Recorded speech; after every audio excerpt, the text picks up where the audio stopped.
صل على محمد وآل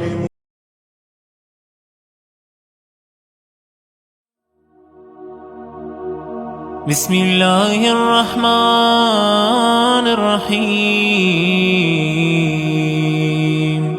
اللهم وفر حظي فيه من النوافل وأكرمني فيه بإحضار المسائل وقرب فيه وسيلتي إليك من بين الوسائل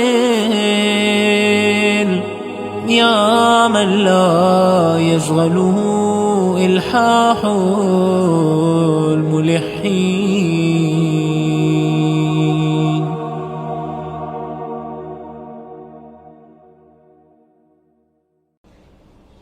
اعوذ باللہ من الشیطان الرجیم. بسم اللہ الرحمن الرحیم.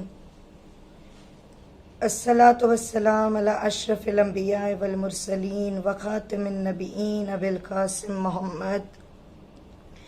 اللہم صلی علی محمد وآل محمد وعجل فرجہم. اما بعد فقد قال اللہ تعالی فی کتاب المبین وفرقان الحمید وقولہ الحق ایاک نعبد و ایاک نستعین. اللہم صلی علی محمد وآل محمد وعجل فرجہم. السلام علیکم ورحمۃ اللہ وبرکاتہ. اللہ کے نام سے آغاز کرتے جو رحمان و رحیم ہے.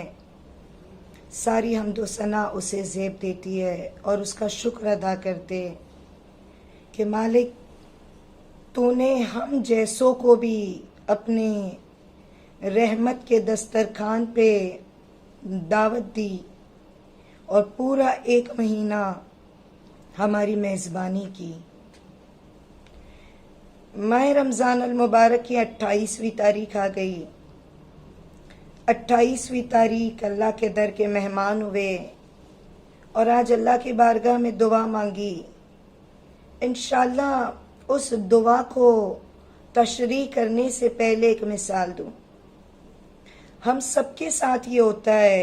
مثال کے طور پہ میں کسی کے گھر مہمان گئی, میں کچھ دن وہاں رکی, گھومنا پھرنا کھانا پینا, ہالیڈیز تھا, انجوائے کرنا, ایک شہر نئے شہر کو دیکھنا. میرا جو مہمانی کے دن تھے وہ کمپلیٹ ہونے کو آئے. 1-2 دن بعد میری ریٹرن ٹکٹ ہے, مجھے گھر لوٹ کر آنا ہے. میں جس کے گھر مہمان ہوتی ہوں, جو میرا میزبان ہے, وہ مجھ سے سوال کرتا ہے کہ آپ واپس جا رہے ہو اپنے شہر اپنے وطن, واپس جا رہی ہو, اگر آپ کو کچھ لے کر جانا ہے تو ہمیں بتا دیں. اپنی فیملی کے لیے, اپنے بچوں کے لیے, خود اپنے لیے. آپ کو ہمارے شہر میں کچھ اچھا لگا ہو تو وہ چیز اپنے ساتھ لے جانا چاہتے ہو. اگر تم چاہتے ہو, فار ایگزامپل ہم کہیں گئے, ہم نے دیکھا اس شہر کی مٹھائی بہت اچھی ہے, تو ہم نے کہا یہ مٹھائی میرے گھر والوں کے لیے لے جاؤں. کوئی چیز پسند آ جائے, ہم کہتے ہیں یہ اپنے بچوں کے لیے لے لوں, یہ خود اپنے لیے لے لو. اس شہر کا ڈریس بہت اچھا ہوتا ہے, مٹیریل اچھا ہوتا ہے, تو میں اپنے لیے کوئی ڈریس خرید لوں. تو انسان اگر کہیں مہمان ہوتا ہے, جب لوٹنے لگتا ہے تو وہاں کی جو بیسٹ چیز ہوتی ہے, فیمس چیز ہوتی ہے, وہ چاہتا ہے کہ اپنے ساتھ لے جاؤں. اور یہ پیشکش بھی میزبان کی طرف سے ہوتی ہے, یہ پرپوزل بھی میزبان کی طرف سے ہوتا ہے کہ تمہیں کچھ چاہیے تو ہم تمہارے لیے انتظام کر دیں. 2 دن بچے, نہیں پتا 2 دن ہے 3 دن ہے, عید کب ہو جائے. اللہ ہم سے سوال کر رہا ہوگا, میرے بندے تجھے کیا چاہیے, تجھے کیا لے کر جانا ہے. کیونکہ دعا کا سلسلہ تو قائم رہے گا انشاءاللہ, اللہ سے ہمارا رشتہ تو باقی رہے گا, لیکن وہ جو ایک مخصوص دسترخوان پہ جب ہم بیٹھے, وہ جو مخصوص مہینہ ہے رحمتوں کا, اب یہ ہم سے جدا ہو جائے گا. ماہ رمضان ودا ہو جائے گا. اب جب ماہ رمضان ودا ہو جائے گا, یا ہم خدا کی مہمان نوازی سے ودا ہو جائے گے تو اللہ ہم سے سوال کرے گا باقی کے 11 مہینوں کے لیے کوئی تحفہ لے کر جانا ہے؟ نہیں معلوم نا، انشاءاللہ زندہ رہے تو آئندہ سال پھر اللہ کے مہمان ہوگے. اگر زندگی نہیں رہی تو کم سے کم جتنی زندگی لکھی ہے یہ آنے والے ایام کے لیے ہم اللہ سے کیا مانگ رہے ہیں؟ سب سے بیسٹ کیا ملے گا؟ خدایا تیرے جوار سے، تیری رحمت کے دسترخوان سے، تیری برکتوں سعادتوں والے مہینے سے سب سے بیسٹ تحفہ مجھے کیا ملے گا جو میرے آنے والا 11 مہینوں میں میرے کام آ سکے؟ تو وہ ہم آج کی دعا میں اللہ سے مانگتے. آئے مل کر آج کی دعا خدا سے طلب کریں. بسم اللہ الرحمن الرحیم. اے معبود، آج کے دن نفل عبادتوں سے مجھے بہت زیادہ حصہ دیں. اس میں مجھے دین کے مسائل یاد کرنے سے عزت دے. اس میں تمام وسیلوں میں سے میرے وسیلے کو اپنے حضور قریب تر فرما. اے وہ ذات جسے اصرار کرنے والوں کا اصرار دوسروں سے غافل نہیں کرتا. اللہم صلی علی محمد و آل محمد وعجل فرجہم. ہم نے اللہ سے کیا مانگا؟ مجھے نوافل عطا کر، مجھے نوافل عبادت میں بڑا والا حصہ دے. ماہ رمضان میں تو میں شاید نماز شب پڑھ لیتی ہوں، سحری میں اٹھے تھے نماز شب پڑھ لی. ماہ رمضان میں ایک شوق ہوتا ہے عبادت کا، ایکسائٹمنٹ ہوتا ہے، تو روزانہ کی کچھ نمازیں ادا کر لی. ٹھیک ہے، مغرب کی نوافل پڑھ لی، عشاء کی بیٹھ کے پڑھ لی، یا پھر ہر رات کی کوئی 2 رکعت پڑھنا تھا، 8 رکعت پڑھنا تھا، 20 رکعت پڑھنا تھا. تو شوق ہوتا ہے، ہم پڑھتے چلے جاتے. ماہ شوال آ جائے گا، عید آ جائے گی، پھر شاید میں اپنے پرانے والے روٹین پہ چلی جاؤں. بس واجب پڑھی 17 رکعت پڑھی، بہت تو نماز شب کی 11 پڑھی یا 3 پڑھی، اینڈ ڈن. مومن کی نشانی کیا ہے؟ امام حسن عسکری علیہ السلام نے جو فرمایا اس میں سے ایک پوائنٹ کیا ہے؟ مومن 51 رکعت نماز روز پڑھتا ہے. ہم اللہ سے مانگ رہے خدایا مجھے وہ 51 رکعت نماز پڑھنے کی توفیق دے، مجھے نوافل پڑھنے کی توفیق دے، مجھے نماز شب پڑھنے کی توفیق دے. مستحبات جب انسان کرتا ہے، امام موسیٰ کاظم علیہ السلام فرماتے ہیں نافلہ، اپنے الفاظ میں کہہ رہی ہوں کہ نافلہ مومن کے لیے، مومن نافلہ سے قریب ہوتا ہے. تو ایکسٹرا نفل کا مطلب کیا ہے؟ اگر آپ نے سورہ انفال کی تفسیر دیکھی ہے، نفل، انفال، نون فا لام، اس کا مطلب کیا ہے؟ Extended, extra, benefit, profit. نفل یعنی اضافی مال، نفل یعنی کچھ مجھے ایکسٹرا مل گیا، کچھ مجھے زیادہ مل گیا.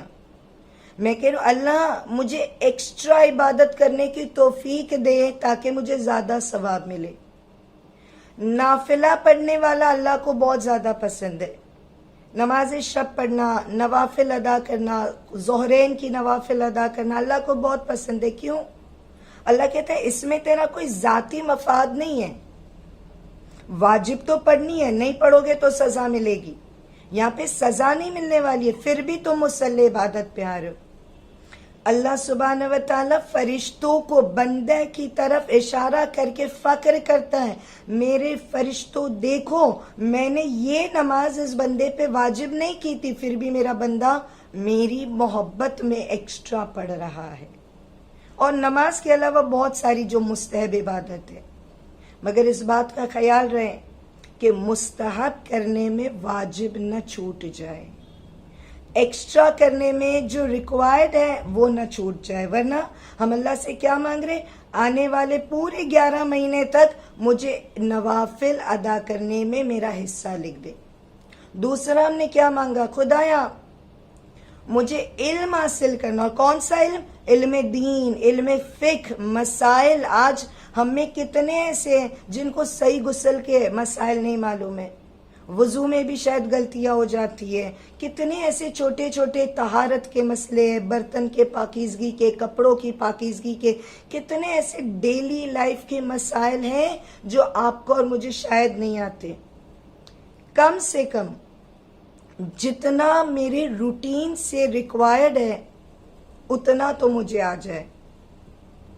میں ایک چھوٹی سی مثال دوں دعا کے ساتھ. یہ دعاؤں کے ایام میں دعا مانگتے چلے کہ یا اللہ ہم سب کو امام زمان کے ظہور میں جب تعجیل ہو ہمیں امام کے دور رجت کو دیکھنا نصیب کرنا، ہمیں امام کا دور ظہور دیکھنا نصیب کرنا. روایتوں میں کہ جب ظہور امام زمان ہوگا بہت سارے ایسے انسان ہوں گے جو اسلام کی طرف اٹریکٹ ہو کے آ جائیں گے، اہل کتاب ہو گے، بہت سارے ایسے لوگ ہو گے جو امام زمانہ سے اٹریکٹ ہو گئے، امپریس ہو گئے اور یہ دین اسلام کو ایکسیپٹ کر لے گے. اب نئے مسلمان ہیں، ہم پرانے مسلمان ہیں، ہم بائی برتھ مسلمان ہیں، الحمدللہ ہم بائی برتھ اثنا شریع ہے، تو ہمیں تو نماز، روزہ، خومس کے مسائل سب کچھ آتا ہے، آنا بھی چاہیے.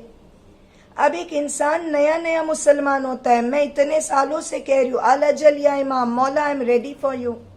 امام زمانہ آئیں گے مجھ سے کہیں گے کہ ٹھیک ہے یہ انسان ابھی مسلمان ہوا ہے، اس کو وضو سکھاؤ، اس کو نماز سکھاؤ، اس کو شکیات نماز سکھاؤ، اسے سجدہ سو سکھاؤ، اس کو قرآن کے مخرج سکھاؤ.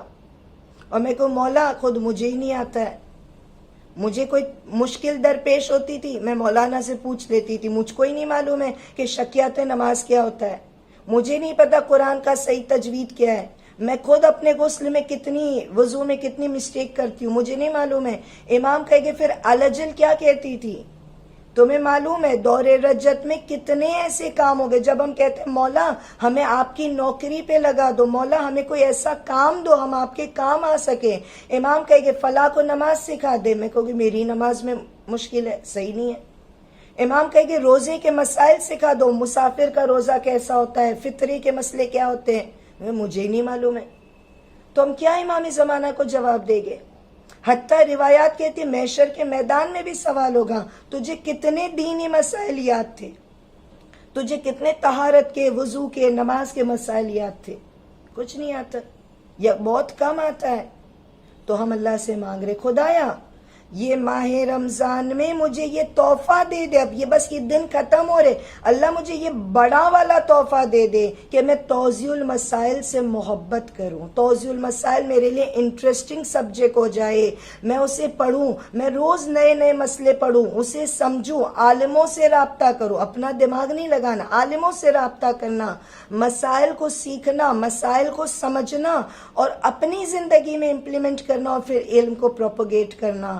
تو اے اللہ مجھے دین کے مسائل یاد کرنے سے عزت دے. جب دین آتا ہے، جب علم آتا ہے تو عزت بھی آتی ہے.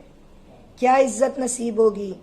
ہم علم حاصل کر کے تو دیکھیں ملائکہ ہمارے پیروں کے نیچے اپنے پروں کو بچھا دیتے ہیں. ہم علم دین، علم فقہ کو حاصل تو کریں انشاءاللہ.